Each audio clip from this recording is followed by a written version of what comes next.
buscar en nuestras Biblias el tema que hoy vamos a compartir. Hoy celebramos la resurrección de nuestro Señor Jesucristo. Amén. Jesucristo, aproximadamente los eventos que estamos celebrando ocurrieron en el año 27. Así que Jesucristo tenía 33 años, en el año 27 aproximadamente, después de Cristo. Así que estamos prácticamente a 2000, ¿qué hermanos? 1996 años de estos eventos. ¿Sí? Si alguien tiene duda por qué le doy esta fecha, porque alguien pensaría que son más tiempo, ¿no? Cristo no murió en el año 33, Él murió en el año 27, después de Jesucristo, porque Cristo nació en el año 4 antes de Cristo. Hubo por ahí un error en cuanto a la datación de esa fecha. Así que nada más lo paso como dato o breviario cultural, dicen algunos, ¿verdad, hermanos? Lucas capítulo 24, versículos del 13 al 35, aunque no vamos a leer todo el pasaje, está un poquito extenso. Vamos a leer del 13 al 25. Yo lo voy a leer en voz alta, usted léalo con su vista. Amén.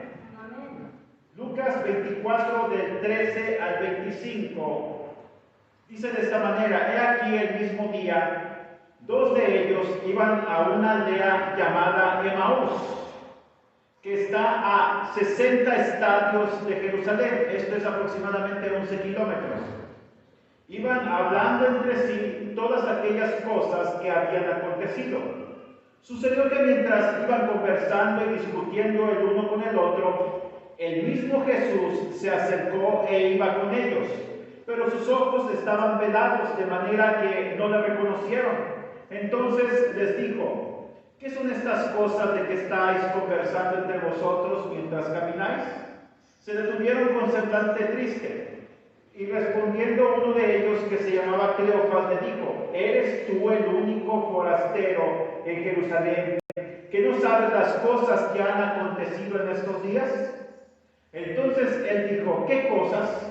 Ellos dijeron: de Jesús de Nazaret, que era un hombre profeta, poderoso en obras y en palabra delante de Dios y de todo el pueblo, y de cómo le entregaron los principales sacerdotes y nuestros dirigentes para ser condenado a muerte, y de cómo le crucificaron. Nosotros esperábamos que él era el que habría de redimir a Israel. Ahora, a todo esto se añade el hecho de que hoy es el tercer día desde que esto aconteció. Además, unas mujeres de los nuestros nos han asombrado. Fueron muy temprano al sepulcro y al no hallar su cuerpo, regresaron diciendo que habían visto visión de ángeles, los cuales les dijeron que él está vivo. Algunos de los nuestros fueron al sepulcro y hallaron como las mujeres habían dicho, pero a él no le vieron. Entonces les dijo: oh insensatos, tardos de corazón para creer todo lo que los profetas han dicho. ¿No era necesario que el Cristo padeciese estas cosas y que entrara en su gloria? Cierre sus ojos y hagamos una oración. Padre, en el nombre de Jesús, guíanos en tu palabra, Señor.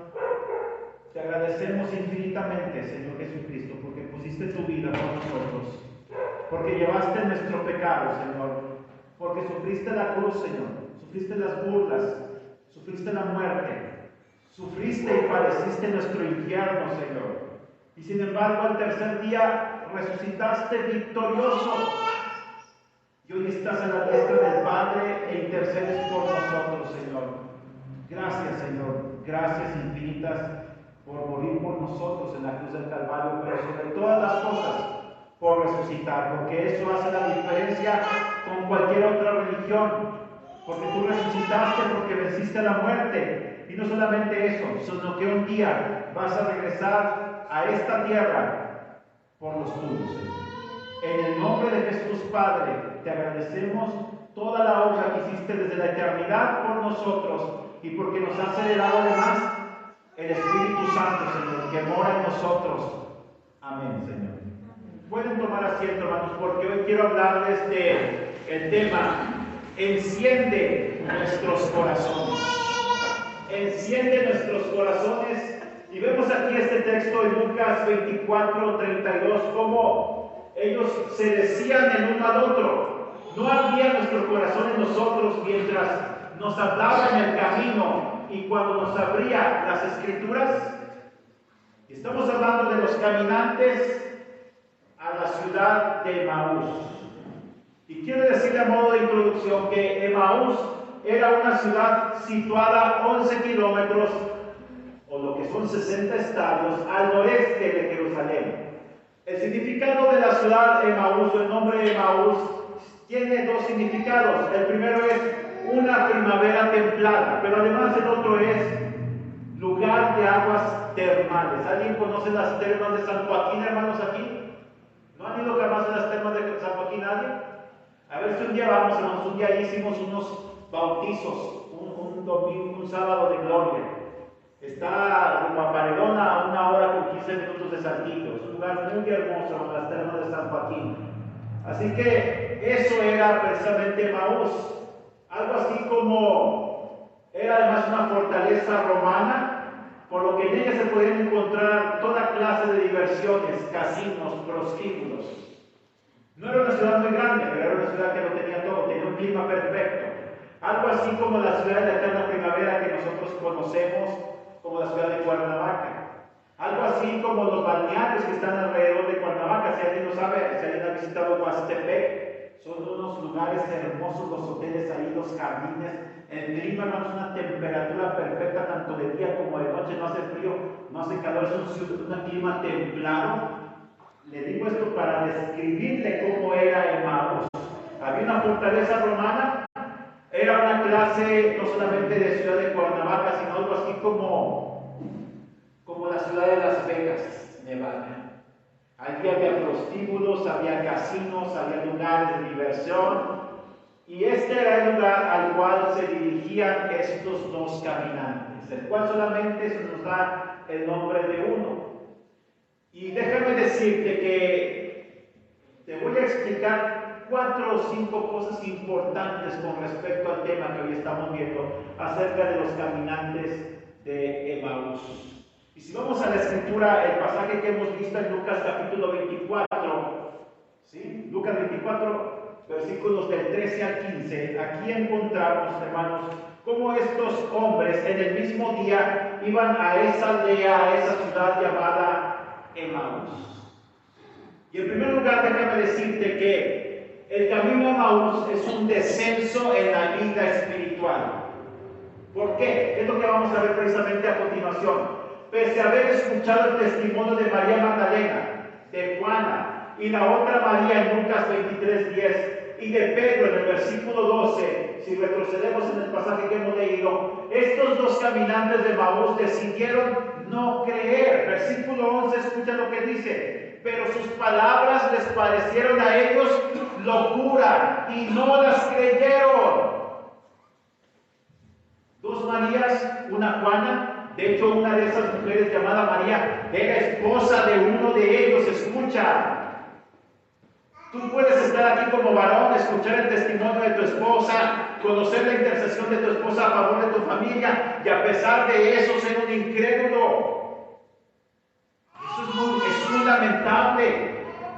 Ellos habían escuchado el testimonio de Pedro. Pedro, en cuanto escuchó el testimonio de las mujeres, Pedro corrió.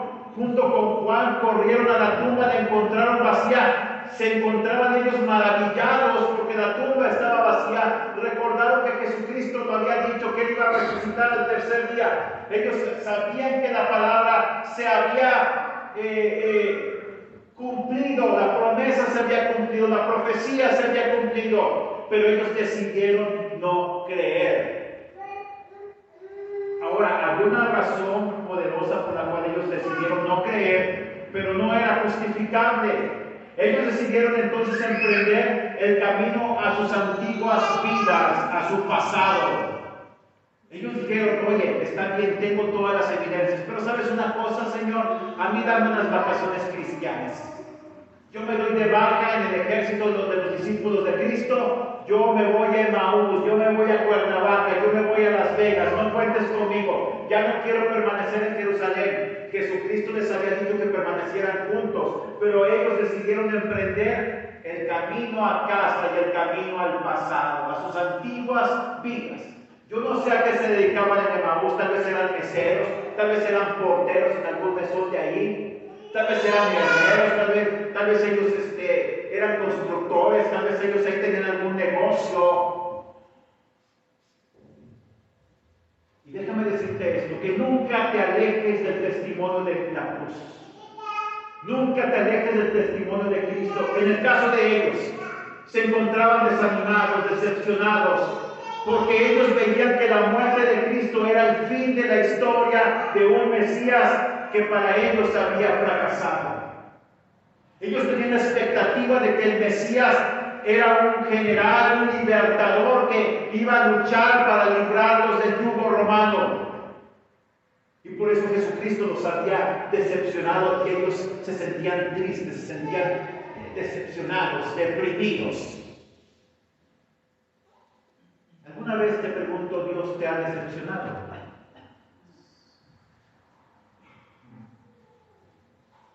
Emprendiste un negocio, pensaste que era de Dios y no funcionó. Tuviste que cerrar las puertas y sentiste que Dios te falló. Te casaste con un hombre o una mujer que pensaste que era una persona maravillosa y entonces empezaron los golpes, empezaron los insultos, empezaron las infidelidades, llegó el divorcio porque ya no aguantaste más y sentiste que Dios te falló. ¿Viste el mal testimonio de un pastor? ¿Viste el mal testimonio de un hermano, de una hermana en la iglesia? Y sentiste que Dios te falló y te alejaste de la iglesia y te alejaste de Cristo. Y te deprimiste. Y te amargaste. Te traicionaron en el ministerio. Y te sentiste que Dios te había abandonado. Que Dios fracasó. Y llegaste a decir a Dios, ¿sabes qué? Yo no soy tu hombre, yo no soy tu mujer, no cuentes conmigo. Yo no soy para el ministerio, yo no sirvo para el ministerio. Enterraste tus sueños. Te llenaste de odio, de resentimiento contra Dios. Llegaste a decir que eras ateo. O en pocas palabras, tal vez dijiste que eras agnóstico y dijiste, sí, Dios existe, pero a mí Dios no me toma en cuenta, Dios tiene sus favoritos, pero yo no soy su favorito, a mí no deja de irme mal en la vida. Y se apoderó de ti la depresión, se apoderó de ti la tristeza, el desaliento y te alejaste de Dios. Pues déjame decirte que a pesar de todo, ¿sí?, el camino de Emaús es la ruta a la pérdida de la visión espiritual. Porque cuando te alejas de Cristo, cuando te alejas de la cruz, cuando te alejas de Jerusalén, cuando te alejas de las cosas espirituales, has emprendido la ruta a la pérdida de la visión espiritual. Versículo 16 nos lo dice, Lucas 24, escucha, pero sus ojos estaban velados de manera que no le reconocieron. Ellos iban a Emaús y de pronto iban hablando ellos de todo lo que, mira, más que hablando, iban discutiendo, iban hablando en voz alta. Oye, pero es que Pedro dijo que había resucitado, le decía a uno de ellos. Algunos creen que este hombre, que se llamaba Cleofas, iba junto con su hijo platicando, iban discutiendo entre ellos las cosas que habían acontecido. Así que eran padre e hijo. Oye, es que Pedro dijo, es que María, es que Juana dijo, es que los apóstoles lo dijeron. Iban discutiendo las cosas de Dios, las cosas espirituales. Muchas veces cuando perdemos la visión es en lo que caemos, en la discusión. Yo tengo en TikTok ahí varios pastores, los cuales algunos me nutren con su enseñanza, pero algo que veo también es que hay mucha discusión en esas redes sociales. Hay mucha discusión, hay mucho insulto por las cosas de Dios. Es que hay cada barbaridad que también se dice, cada herejía, que tenemos que ser muy cuidadosos y examinar detenidamente lo que ahí se dice, hermanos.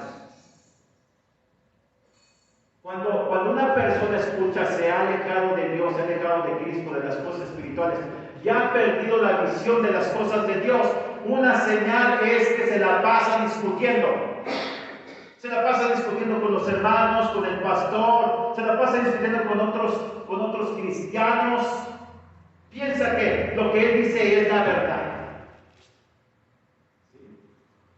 Y muchos los he escuchado decir, es que la Biblia fue alterada, el Antiguo Testamento fue alterado por este hombre Constantino en el año 325 después de Cristo, para darle lugar a la Iglesia Católica, y todo fue una tergiversación de la Escritura. Digo yo, a ver, dame pruebas.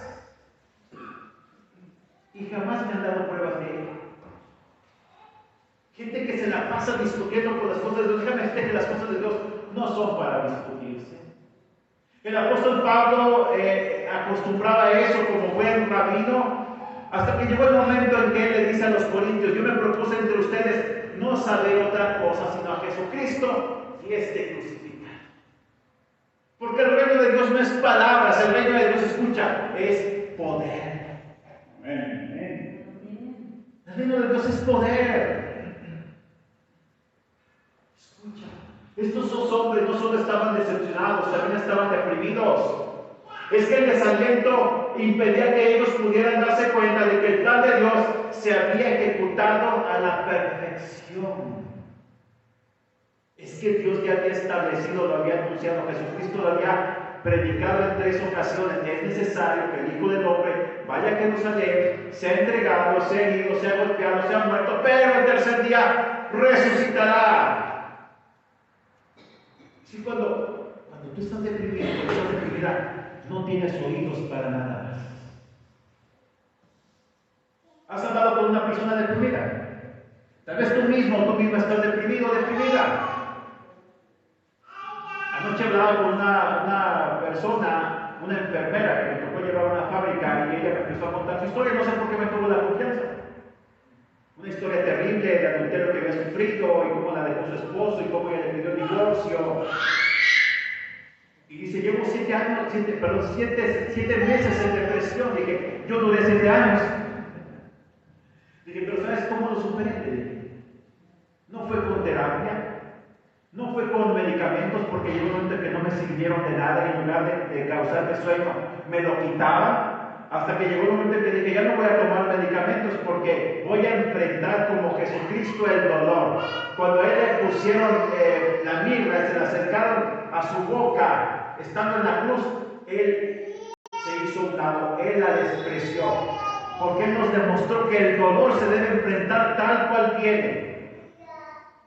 Yo me negué a tomar medicamentos en algún momento y dije: esto lo voy a superar solamente con la ayuda de Dios, con oración y ayuno. Y mira, 5 años me tocó, y hasta final, después de 7 años, una mañana me despierto y algo había cambiado dentro de mí para bien.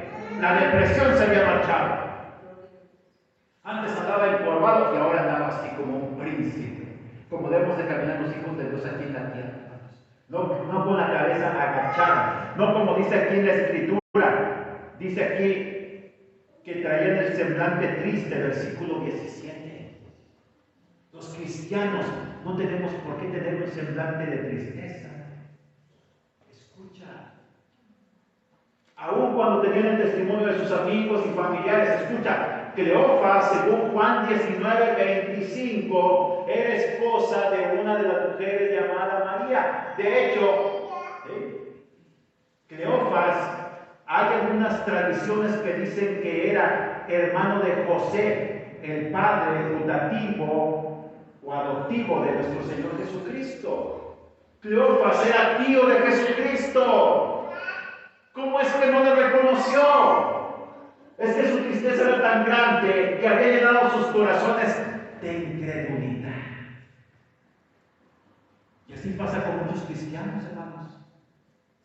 Les podemos estar predicando todas las maravillas de Dios, todos los hechos de Dios, y aún así se niegan a creer.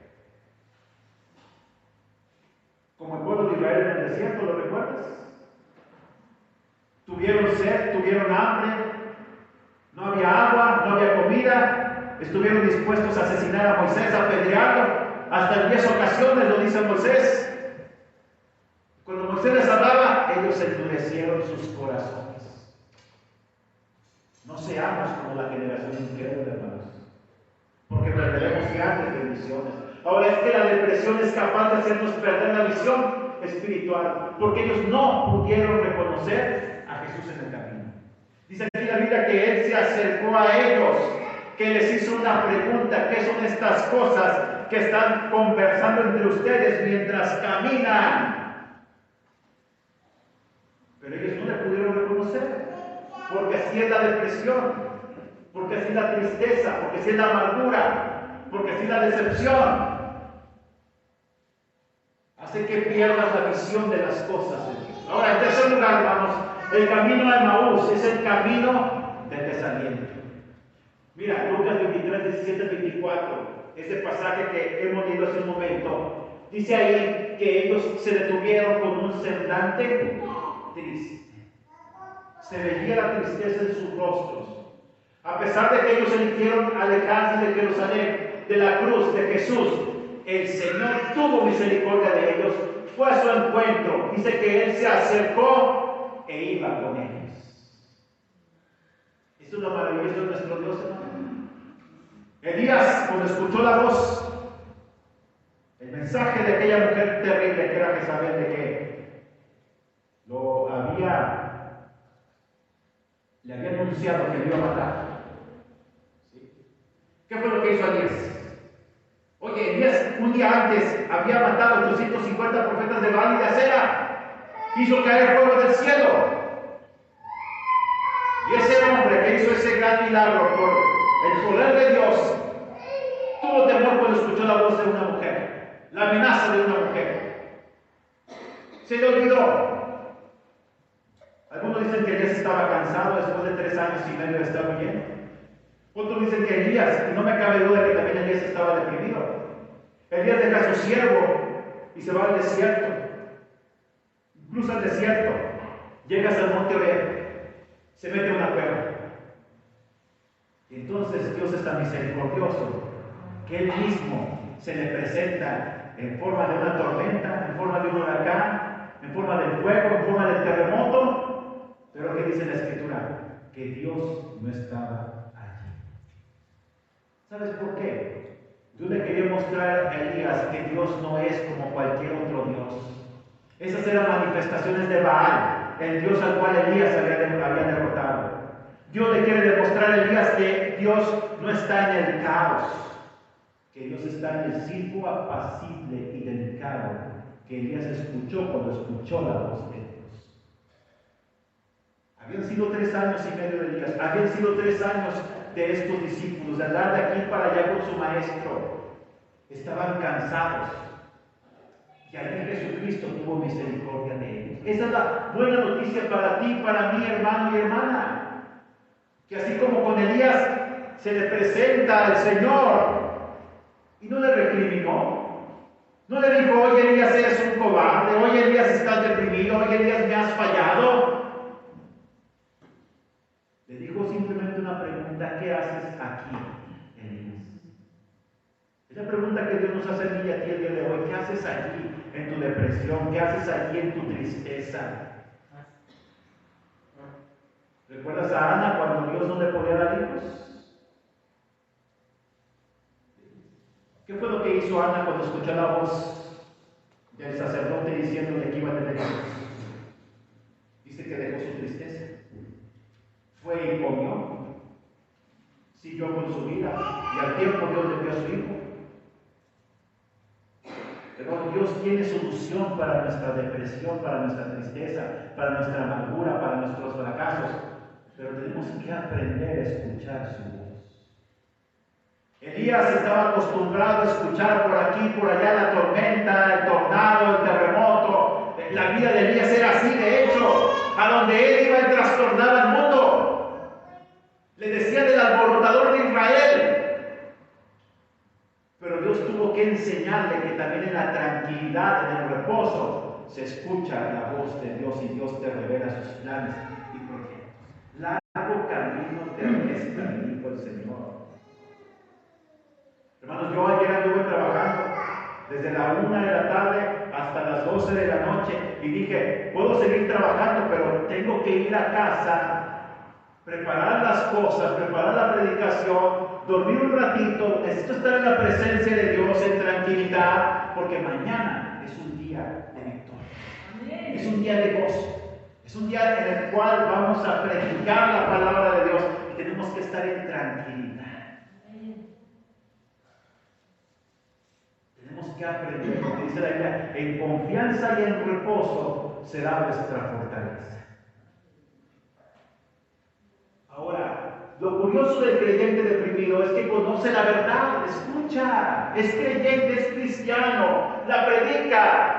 Estos hombres, si tú ves aquí, a partir del versículo 19, ellos le dijeron de Jesús Nazaret, que era un hombre profeta, poderoso en obras, en palabras, delante de Dios y de todo el pueblo. Oye, ¿qué Jesús tienes tú? Te pregunto. ¿Es profeta, es poderoso, es hijo de Dios, es Dios todopoderoso? Entonces, ¿por qué no crees? ¿Por qué estás triste? ¿Por qué estás deprimido? ¿Por qué estás deprimida?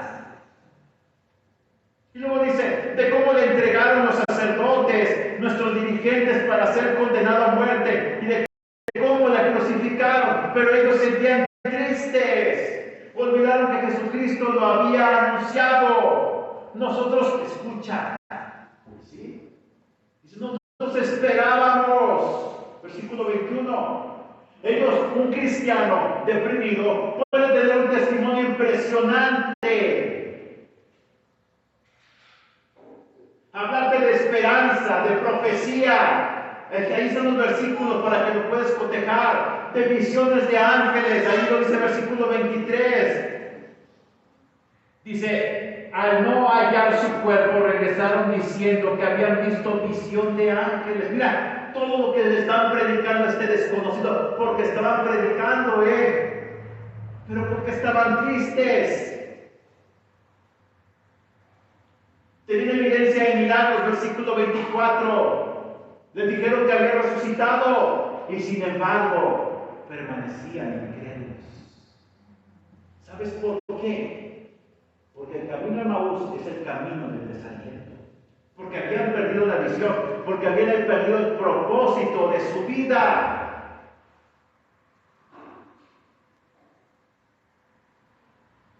Ahora, hermanos, en cuarto lugar, y último punto que vamos a ver. El camino a Maús es la oportunidad de un nuevo encuentro con Jesús. Ahí está la misericordia de Dios. Lucas 23, 25 al 34. ¿Sí? Mira lo que Jesucristo les dice en el versículo 25. Mira, escucha. Oh insensatos y tardos de corazón. Oye, Jesucristo hablando desde esa manera. ¿Te imaginas que Cristo te habla a ti y a mí de esa manera? A veces yo hasta me imagino al Señor Jesucristo agarrando a su tío Cleofas así, mira, de los hombros, de la túnica, y diciéndoles, insensatos, tardos de corazón para creer lo que los profetas han dicho. Mira, cuando hay signos de admiración, es que allí hubo un grito, hubieron palabras dichas en voz alta. ¿Sí? ¿No era necesario que el Cristo padeciese estas cosas y que entrara en su gloria? Mira, Jesucristo lo reprende con amor. Sí, escucha. Dios es amoroso, como lo fue con Elías, lo estaba haciendo con ellos. Pero sobre todo, escucha, con la Escritura. Hermano, hermana, cuando vas a alentar a alguien, hazlo con la Biblia, no con tus ideas, no con sentimentalismos, no con autocompasión. Estos hombres vivían en la autocompasión. Mira cómo lo hizo Jesucristo con Pedro. Aléjate de mí, Satanás, porque me eres tropiezo. ¿Por qué? Porque cuando Pedro les anunció que todo esto iba a pasar, cuando Jesús, les anunció a sus discípulos que todo esto iba a pasar, Pedro le habló aparte y dijo, oye Señor, ten cuidado de ti, ten compasión de ti. Y Jesucristo le dijo, mira, tú eres el mismo Satanás. Te estás dejando controlar por Satanás. Hermanos, hermanas, hay que ser valientes. Acuérdate lo que dice la Biblia, que los cobardes no heredarán el reino de Dios. Nosotros, escucha, dice la Biblia, el libro de Hebreos, que nosotros no somos de los que retrocedemos, sino de los que permanecemos para preservación del alma, de la vida.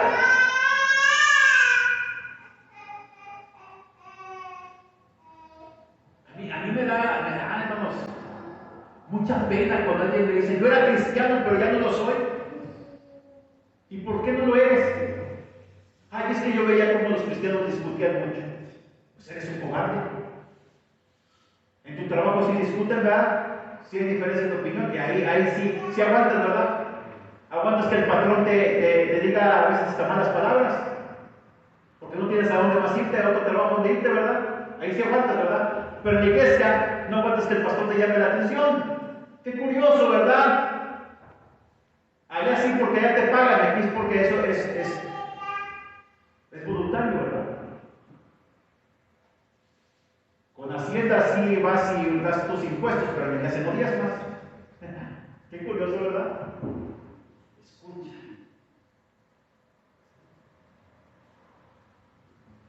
Basta de autocompasión, hermanos. Dejemos de autocompadecernos como estos hombres lo estaban haciendo. Como Pedro le dijo a Jesucristo, ten compasión de ti mismo, Señor. Escucha, cuando estás allí en tu cama, allí en tu cuarto, allí en tu carro, allí en tu trabajo, allí en el baño, y te empiezas a decir, no, hombre, pues es que me ha ido muy mal en la vida. Es que todos me han traicionado. Es que el pastor no me visita, no me habla, no me manda un mensaje de WhatsApp. Es que el doctor Mario no me saludó. El pastor Víctor me dio la espalda. El hermano José no me saludó, no me dio la bienvenida. La hermana Diana ya no me ha invitado a la célula. Acércate tú a la célula. Saluda al hermano Víctor. Mándale un mensaje al doctor Mario. Pide la visita al pastor Aldaco. Hermanos, también tú puedes actuar, es una responsabilidad compartida, hermano y hermana. Tanto de nosotros contigo como a ti con nosotros, hermano. Bien. Haz a un lado la autocompasión, hermano y hermana. Seamos valientes, dice la Biblia. Portaos varonilmente. A ver, hermano, dile al que está ahí a tu lado. Pórtate varonilmente.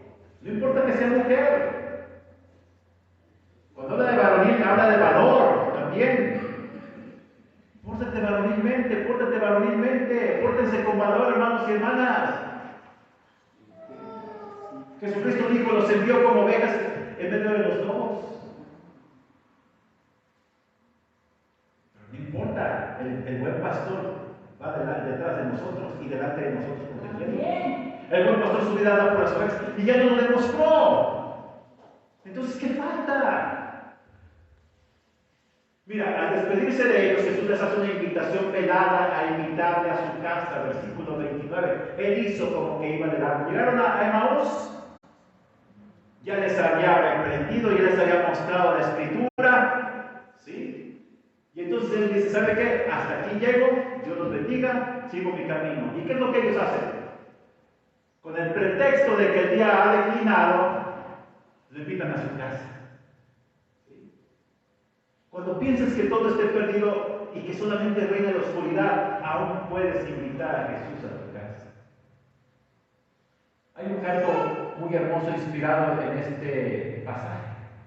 Quédate, Señor, que se hace tarde, te ofrezco el corazón para gozar. Hazlo tu morada permanente. ¿Y qué más dice?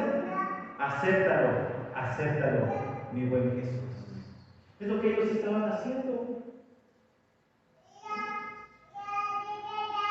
Escucha, cuando pienses que todo está perdido, cuando pienses que tu matrimonio, que tu vida, que tu salud, que tu trabajo, que tu empresa, que tu ministerio, que tu escuela, que todo se ha perdido, escucha, es tiempo de invitar a Jesús a nuestros proyectos.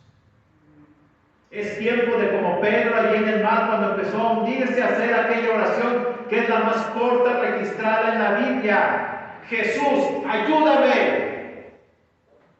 Cuando sientas que todo esté perdido, es tiempo para invitar a Jesús a tu casa. Ellos reconocieron a Jesús cuando le dieron partir el pan, versículo 30. Ellos empezaron a ver a este hombre lo escucharon su oración, pero lo más sorprendente para mí, en mi opinión, aunque no lo dice la Biblia, es que cuando le vieron partir el pan, seguramente ellos vieron sus heridas en sus manos, perforadas. Y allí se dieron cuenta de que todo ese tiempo, mira, fueron aproximadamente 3 horas, 11 kilómetros aproximadamente. ¿Cuánto tiempo lo recorreremos, Cuando yo era joven corría 10 kilómetros y los corría en 50 minutos. 11 kilómetros los corría en 55 minutos. ¿Sí? Tal vez tú y yo lo correríamos en 3 horas, a 15 minutos por kilómetro. Una plática de 3 horas la que tuvieron con este hombre misterioso, que de pronto se le revela como Jesucristo, aquel hombre que ellos sabían que había muerto en la cruz del Calvario, pero que tuvo la amabilidad, la gentileza, la misericordia de aparecerse a ellos en ese camino a la autodestrucción. Es que Dios nunca nos va a dejar solos, hermano. Si estás aquí, si de pronto hay una voz en tu interior cuando estás pecando que te dice, oye, y que no te deja a gusto, déjame decirte que ahí es la voz de Dios, es el Espíritu Santo. Malo es cuando ya peques sin conciencia y que te valga. Eso es lo malo. Pero mientras te sigas sintiendo culpable, mientras sepas que algo no está bien, no importa que lo consumes o consumes ese pecado, es la voz de Dios todavía visitándote como aquellos hombres del camino, hermanos. Y finalmente, hermanos, concluimos con este pasaje. Ellos se decían el uno al otro, no ardía nuestro corazón en nosotros mientras nos hablaba en el camino y cuando nos abría las Escrituras. Esta es la solución, es la medicina a todos nuestros males, hermanos y hermanas. Dice, no ardía nuestro corazón. ¿Cuándo fue la última vez que ardió tu corazón, te pregunto, al escuchar la palabra de Dios, hermano?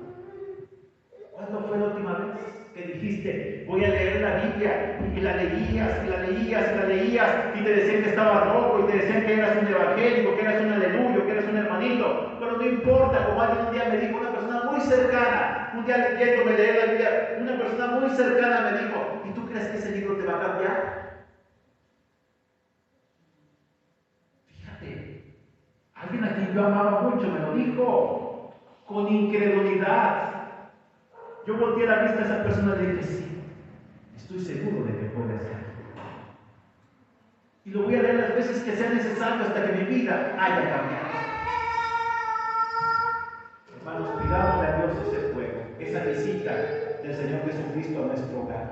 Entreguémosle nuestro corazón para que vuelva a avivar las llamas tal vez están bajo las cenizas de los fracasos, de la destrucción, de las derrotas, de la tristeza, hermanos. Pongámonos de pie y hagamos una oración, hermanos.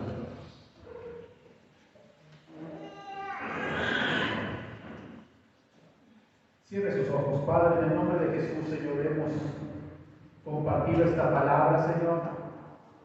Hemos compartido esta palabra, Señor, y queremos pedirte, Señor, que nos ayudes en medio de nuestras dificultades, de nuestros fracasos, Señor. Te pido por aquellos de mis hermanos y hermanas que están tristes, que han sufrido alguna pérdida material, una pérdida familiar, Señor. Algunos que han visto sus sueños fracasados, sus negocios, sus trabajos. Algunos que tal vez están batallando en sus matrimonios, Señor, en sus vidas personales, Señor. Algunos que simplemente no se explican por qué están tan tristes, Señor. Yo te pido que tu Espíritu Santo venga a traernos consuelo, a traernos reposo, Señor, a sanar nuestras vidas, Padre. Lo que el ser humano, lo que el médico, lo que el psicólogo, lo que los medicamentos no puedan hacer, hazlo tú, Espíritu Santo. Señor Jesucristo, acércate a nosotros como lo hiciste con estos hombres, Señor. Aviva nuestros corazones, muéstranos tu amor y tu misericordia. Quita toda palabra de autocompasión de nuestra mente, Señor. Y que nos enfoquemos en ti, así como estos hombres se enfocaron en tus manos y pudieron reconocer que eras tú, Señor, el que había muerto y que había resucitado al tercer día, Señor.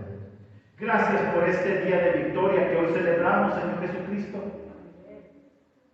Llévanos a nuestros hogares esta tarde, Señor, esta mañana, Padre. Pero también danos ese corazón fuerte, valiente, que necesitamos para enfrentar todas las pruebas en esta semana y en el resto de nuestras vidas. Bendito sea tu nombre, Señor Jesucristo. Gracias por morir por nosotros en la cruz del Calvario. Amén, Señor. Amén. Vamos a dar un fuerte aplauso a nuestro Señor Jesucristo.